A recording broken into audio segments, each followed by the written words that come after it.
już za późno. Для этого уже слишком поздно, господин Яблонский.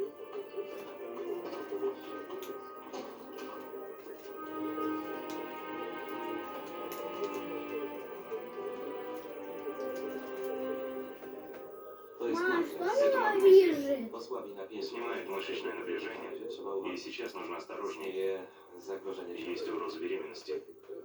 Co mam robić? А что мне Po делать? prostu leżeć. Просто лежать. To mam dużo В doświadczenia. этом у меня большой опыт. Так, где?